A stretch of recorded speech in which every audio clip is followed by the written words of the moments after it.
Hello, my name's Godsalve, and these are my web pages here at cgods.stormpages.com.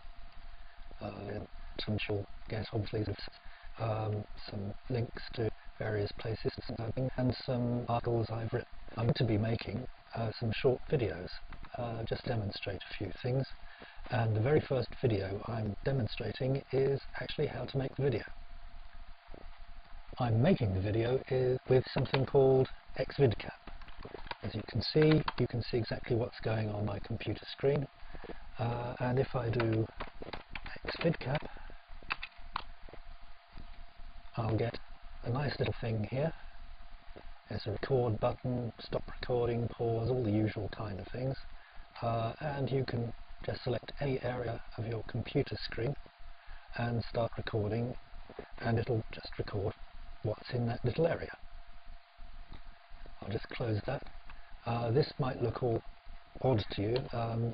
First of all, it's a Linux operating system, so if you're used to Microsoft or Macintosh, it'll look very odd indeed. Well, Xvidcap, I'm sure you can see where the vidcap comes from. That's video capture. However, the X bit is to do with X Windows. If you're running a Linux machine, you will be running X Windows.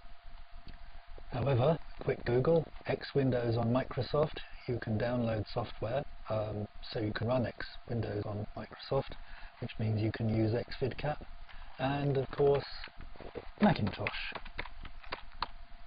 There we are. You can run, well, you run X11 or X Windows on Macintosh as well. So it doesn't really matter what your operating system is, it doesn't have to be Linux. Hardware matters though. This is my Mandriva Linux control center.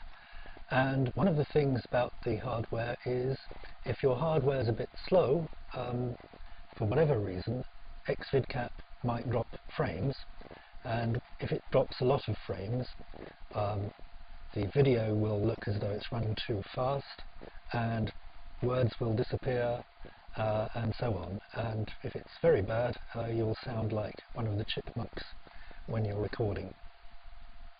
However, you can reduce that by lowering the priority with which Xvidcap runs. You can also reduce it by reducing the size of the window. Roughly speaking, the bigger the window, the more frames it will drop. However, if you've got a nice modern fast machine, then that's not a problem. We've just got a CPU, AMD Athlon XP2000 Plus, so that's fairly old.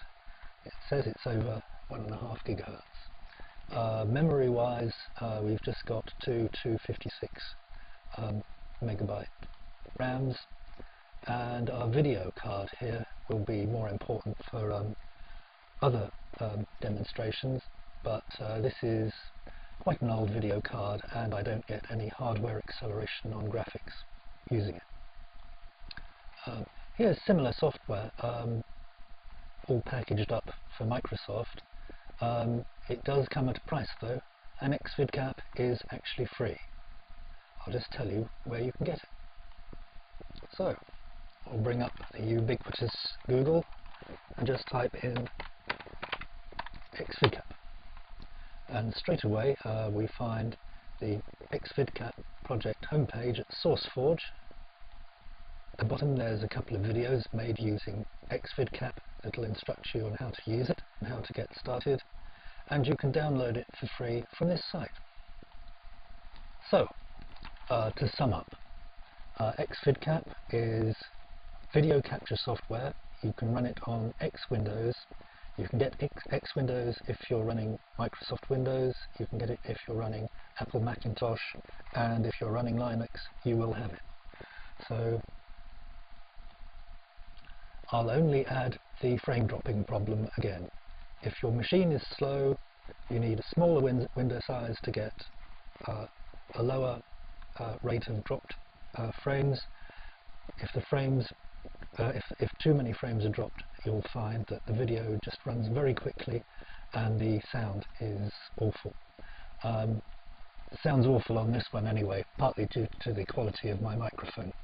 And just before that, a lot of people find that they have trouble with actually recording the sound, and really it's just a matter of getting your on Linux you can use KMix.